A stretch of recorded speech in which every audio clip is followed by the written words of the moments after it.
Welcome friends. இன்னைக்கு நம்ம retro ரெசிபீஸ்ல 4 நாளைக்கு 4 விதமான மில்லட் ரெசிபி தான் பார்க்க போறோம். இது பிரேக்ஃபாஸ்டாவோ இல்ல டின்னராவோ கூட நம்ம செஞ்சுக்கலாம். இதை பார்க்கறதுக்கு முன்னாடி நம்ம சேனலை புதுசா பார்க்குற ஃப்ரெண்ட்ஸ் சப்ஸ்கிரைப் பண்ணிக்கோங்க. கூடவே வர பெல் ஐக்கனையும் கிளிக் பண்ணிக்கோங்க. அப்ப எல்லா அப்டேட்ஸும் உங்க நோட்டிபிகேஷனுக்கு வரும். முதல்ல நம்ம பார்க்க போறது பஞ்சு மாதிரியான கேழ்வரகு இட்லி எப்படி பண்றதுன்றது. இதுக்கு கூடவே தொட்டுக்கிறதுக்கு ரொம்பவே சூப்பரான காராமணி கொடமிளகாய் குருமா எப்படி பண்றதுன்னு பார்க்கலாம். மாவு முதல்ல அரைச்சி எடுத்துக்கலாம். இதுக்கு நான் 2 அழாக்கு இட்லி அரிசி எடுத்திருக்கேன். அதே கப்புலயே 2 அழாக்கு கேழ்வரகு எடுத்திருக்கேன். எந்த கப்பு நீங்க மெஷர்மெண்ட்டுக்கு எடுத்துக்கிறீங்களோ அதையே ஃபாலோ பண்ணிக்கோங்க. நான் அழாக்கு எடுத்திருக்கேன். 4:1 ரேஷியோல 1 கப் உளுந்து கூடவே 1 கைப்பிடி அளவுக்கு எக்ஸ்ட்ரா உளுந்து சேர்க்கிறேன். சிறுதானியங்கள் எப்பயுமே அரைச்சதுக்கு அப்புறமா 1-2 நாள்ல கீழே போய் கட்டியா மாவு தங்கிடும். அதுக்காக நம்ம கூட 1 கைப்பிடி உளுந்து சேர்த்துக்கிறோம். இப்ப அரிசியையும் கேழ்வரகையும் ஒன்னா சேர்த்து ஊற வைக்க போறோம். அதனால சேர்த்தே நல்லா கழுவி எடுத்துக்கோங்க. ஒரு 2-3 டைம்ஸ் வாஷ் பண்ணணும். நிறைய தூசி இருக்கும் எப்பயுமே மில்லட்ஸ் மட்டும். உளுந்தையும் அதே மாதிரி வாஷ் பண்ணிட்டு ஊற வச்சிடலாம். முதல்ல உளுந்தை நான் புசு புசுன்னு அரைச்சி எடுத்துட்டேன். 3 மணி நேரம் ஊற வச்சதுக்கு அப்புறம் இப்போ கேழ்வரகு அரிசியையும் ஒரு 95% ஓட விட்டு எடுத்திருக்கேன். இப்ப இது ரெண்டுத்தையும் ஒன்னா கையை யூஸ் பண்ணி கரைச்சி வச்சிருங்க. தேவையான அளவு உப்பு சேர்த்துக்கோங்க. அப்பதான் ஃபெர்மெண்டேஷன் நல்லா இருக்கும். 6 மணி நேரத்திலே புளிக்கும். இல்ல 8 மணி நேரம் தேவைப்படும். இருந்தாலும் நீங்க இருக்கிற இடங்களை பொறுத்து புளிக்கிற நேரம் மாறுபடும். இதோட டீடைல்டு ரெசிபி நம்மளோட டிஸ்கிரிப்ஷன் பாக்ஸ்லயே கொடுக்குறேன். அந்த லிங்க் போய் நீங்க ரெஃபர் பண்ணிக்கோங்க. இப்ப குருமாக்கு மசாலா சாமான்கள் எல்லாத்தையுமே வறுத்து எடுத்துக்கிறேன். என்னெல்லாம் நான் சேர்க்கிறேன் அப்படின்றது உங்களுக்கு டிஸ்கிரிப்ஷன் பாக்ஸ்லயும் கொடுக்குறேன். அதே மாதிரி ஸ்கிரீன்லயும் டிஸ்பிளே ஆயிட்டு இருக்கு. இது எல்லாமே வறுத்து ஃப்ரெஷ்ஷா அரைச்சு சேர்க்கும் போது இந்த குருமா ரொம்ப வாசனையா சூப்பரா இருக்கும். இந்த மாதிரி சிறுதானியங்கள் ரெசிபிக்கெல்லாம் இந்த குருமா ரொம்பவே மேட்ச் ஆகும். இதே இட்லி மாவுலே நீங்க நல்லா மொறுமொறுன்னு கேழ்வரகு தோசையும் வார்க்கலாம். கை பொறுக்கிற சூடு இருக்கிற வரைக்கும் நீங்க எல்லாத்தையும் வறுத்து எடுத்துக்கிட்டா போதும். நல்லா கோல்டன் ப்ரௌனா மாறணும்னு அவசியம் இல்லை. இது கூட அரைக்கும் போது ஒரு அரை வெங்காயமும் ஒரு அரை தக்காளியையும் சேர்த்துக்கிறேன். அது இல்லாம மஞ்சத்தூள், மல்லித்தூள், மஞ்சத்தூள் 1/2 டீஸ்பூன், மல்லித்தூள் 1 டீஸ்பூன் சேர்த்து நல்லா ஸ்மூத் பேஸ்டா அரைச்சி எடுத்துக்கலாம். ஒரு பேன்ல 2 டேபிள் ஸ்பூன் எண்ணெய் சேர்த்திருக்கேன். அதுல ஒரு வெங்காயத்தை பொடியா நறுக்கி சேர்த்துக்கிறேன். கொஞ்சம் சூடாற வரைக்கும் வதக்கிக்கலாம். இப்போ நம்ம நறுக்கி வச்சிருக்க தக்காளியையும் இதோட சேர்த்துடலாம். வதக்கி விட்டுக்கோங்க. இப்படியும் இது நல்லா குக்கர்ல தான் நம்ம விசில் விட்டு வேக வைக்க போறோம். ஸோ ரொம்ப எண்ணெயில வதங்கணும் அப்படின்ற அவசியம் இல்லை.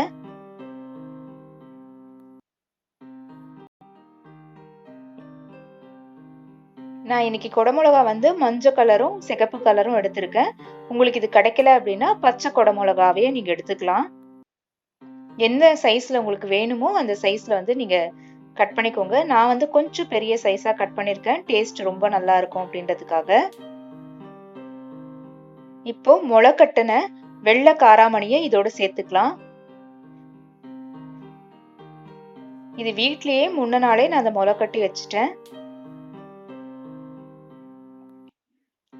ஒரு பெரட்டு பெரட்டிக்கோங்க அந்த எண்ணெயிலேயே.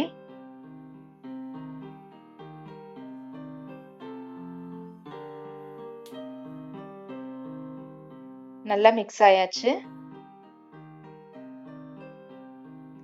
இப்ப நம்ம அரைச்சு வச்சிருக்க விழுதையும் இதுல சேர்த்துடலாம். அந்த மசாலா பேஸ்டையும்.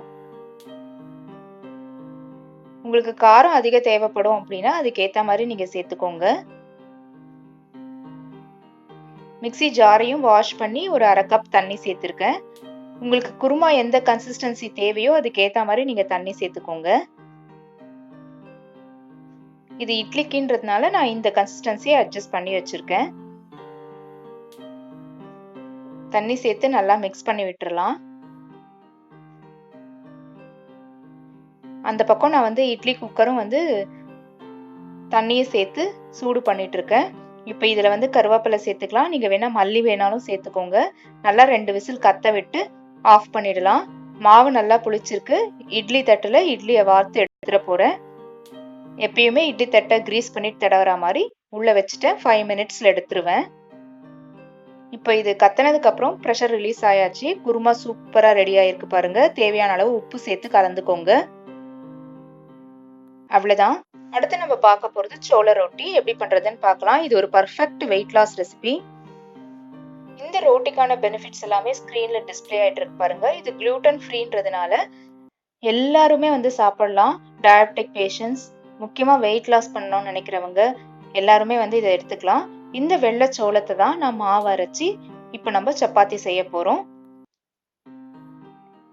1 கப் ஜோவர் மாவு எடுத்திருக்கேன், சோள மாவு. இதுக்கு தேவையான அளவு உப்பு சேர்க்கிறேன். தண்ணி கை பொறுக்கிற சூடு இருந்தால் ரொம்ப நல்லா இருக்கும். ஸோ வார்ம் வாட்டராக எடுத்திருக்கேன். கொஞ்சம் கொஞ்சமாக சேர்த்துக்கலாம். மொத்தமாக ஒரே நேரத்தில் சேர்த்துறாதீங்க. கலந்துட்டே வாங்க. இது சப்பாத்தி மாவு மாதிரி நமக்கு கையிலலாம் ஒட்டாது, gluten இல்லைன்றதுனால. ஒரு சாஃப்டான மாவா வந்து இதை நம்ம கலந்து எடுத்துக்கலாம்.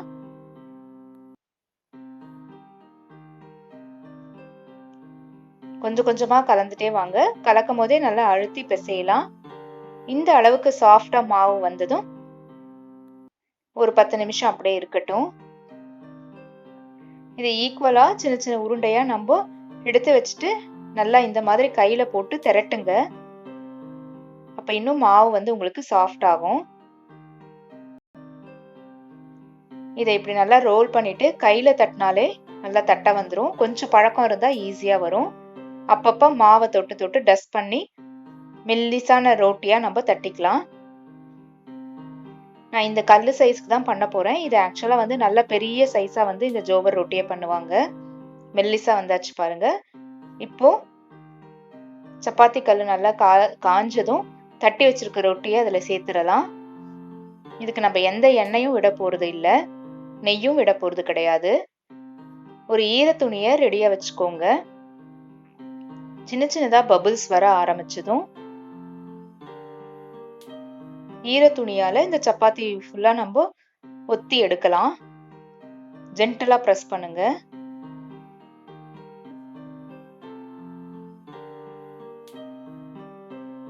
இப்ப திருப்பி போட்டுக்கலாம்.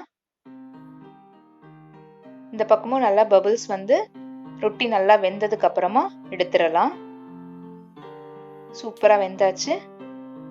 gluten ஃப்ரீ ஜோவர் ரொட்டி ஜம்மன் ரெடி ஆயாச்சு. அடுத்து ரொம்பவே சட்டனி செய்யக்கூடிய வரகு சேமியா தான் பார்க்க போறோம் எப்படி பண்றதுன்னு. அணில் வரகு சேமியா தான் நான் இன்னைக்கு எடுத்திருக்கேன் இன்ஸ்டன்டா பண்றதுக்காக. இது வந்து எல்லா மில்லட்ஸ்லயும் வந்து அவைலபிளா இருக்கு. அதை ஒரு நல்ல தண்ணியில முதல்ல சேர்த்து தேவையான அளவு உப்பையும் சேர்த்து ஒரு 5 நிமிஷம் மட்டும் மூடி வைங்க. அதுக்கே அது ரொம்ப சாஃப்ட் ஆயிடும். நிறைய நேரம் ஊற விட்டுற வேண்டாம்.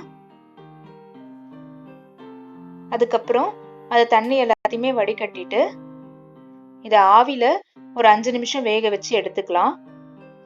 ஸ்டீமர் இருந்தாலும் நீங்க ஸ்டீமர் யூஸ் பண்ணி எடுத்துக்கோங்க. இல்லைன்னா இட்லி தட்டிலேயே கூட நீங்க வச்சு எடுத்துக்கலாம். ஆனா ஒரு 5 நிமிஷம் போதும். அதுவே நல்லா பூவா வந்து வெந்துடும். பாருங்க எப்படி வெந்திருக்குன்னு. 5 நிமிஷத்துல நான் ஆஃப் பண்ணிட்டேன். தொட்டா தெரியும் உங்களுக்கு நல்லா வெந்திருக்குன்னு. இந்த மாதிரி மசிக்க வரும். இது அப்படியே இருக்கட்டும். இப்போ ஒரு பேன்ல தேவையான அளவு எண்ணெய் சேர்த்திருக்கேன். கடுகு, உளுத்தம்பருப்பு, கடலைப்பருப்பு, வரமிளகாய் எல்லாத்தையுமே வறுத்துக்கலாம். ஒரு பெரிய வெங்காயம், 2 பச்சை மிளகாவை நறுக்கி சேர்த்திருக்கேன். எண்ணெயிலே நல்லா வதக்கிக்கோங்க.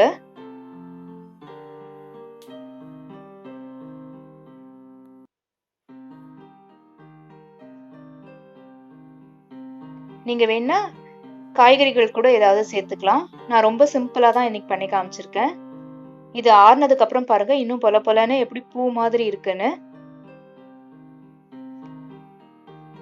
வரகுலயும் வந்து நிறைய ஹெல்த் பெனிஃபிட்ஸ் இருக்கு. நீங்க எல்லாமே கூகுள் பண்ணி பார்க்கலாம்.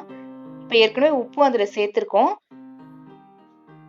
அதை இதுல வெங்காயத்தோட சேர்த்துட்டு நல்லா மிக்ஸ் பண்ணி விட்டுக்கோங்க. எப்படி பொல பொல பொலன்னு இருக்கு பாருங்க. சாப்பிட்றதுக்கும் ரொம்ப டேஸ்டியா இருக்கும். ஸ்டிக்கியாவே இருக்காது. இப்போ கொஞ்சம் கொத்தமல்லி, கருவேப்பிலை, மேலே ஒரு 2 சொட்டு லெமன் ஜூஸ் சேர்க்குறேன். சூப்பரான வரகு சேமியா ரெடி ஆயாச்சு.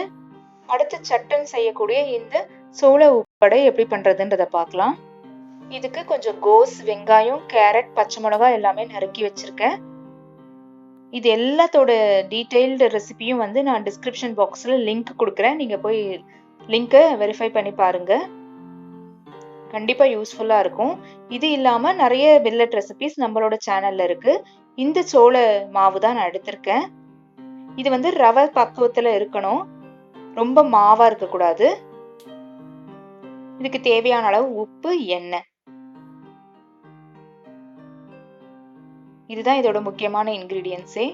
இப்போ ஒரு பேன்ல எண்ணெய் சேர்த்திருக்கேன். கடுகு, உளுந்த பருப்பு, கடலைப்பருப்பு எல்லாமே வறுபட்டதும் காய்கறிகள் எல்லாம் ஒன்னா சேர்த்துறேன். நான் ரொம்ப கொஞ்சமான அளவுன்றதுனால ஒன்னா சேர்த்திருக்கேன். நீங்க அதிக அளவு பண்றீங்கன்னா தனித்தனியா சேர்த்துக்கோங்க. லைட்டா சூடானதும் எடுத்து வச்சிருக்க சோள ரவையையும் இதுல சேர்த்துக்கலாம். இதுவும் மில்லட் அந்த ஜோவர் தான். 2 கலர்ஸ் இருக்கும் அதுல. நான் வந்து கொஞ்சம் பழுப்பு நிறத்துல இருக்கிறத இன்னைக்கு எடுத்திருக்கேன். அதை தனியா எடுத்து வச்சுட்டு 1க்கு 2 பங்கு தண்ணியே இதுல நான் சேர்த்திருக்கேன். தேவையான அளவு உப்பு சேர்த்து நல்லா கொதி வரட்டும். நீங்க 3 கப் தண்ணி கூட எடுத்துக்கலாம். 1 கப் ரவைக்கு. இப்போ ஒரு டீஸ்பூன் தேங்காவையும் சேர்த்திருக்கேன். தேங்காய் பூவை. இப்போ நம்ம வதக்கி வச்சிருக்க காய்கறிகள் சேர்ந்த அந்த ஜோவர் ரவை கலவையை இதுல சேர்த்து மிக்ஸ் பண்ணிட்டே வாங்க. கட்டி உருண்டை இல்லாம மிக்ஸ் பண்ணி இந்த மாதிரி வட்ட வட்டமா தட்டி வச்சுக்கலாம். நடுவில் ஹோல்ஸ் போட்டிங்கன்னா ஈஸியா வெந்துடும். இட்லி தட்டுல கிரீஸ் பண்ணிட்டு இதே மாதிரி ஒரு 5 நிமிஷம் வேக வச்சு எடுத்துக்கோங்க.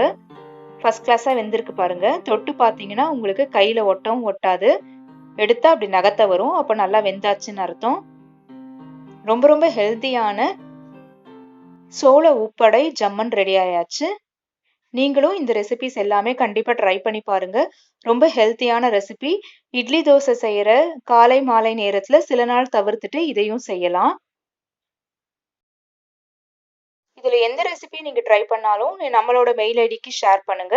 நம்ம சேனலையும் மறக்காம சப்ஸ்கிரைப் பண்ணிக்கோங்க. அடுத்து வேற ஒரு அப்லோடோட பார்க்கலாம். தேங்க்யூ.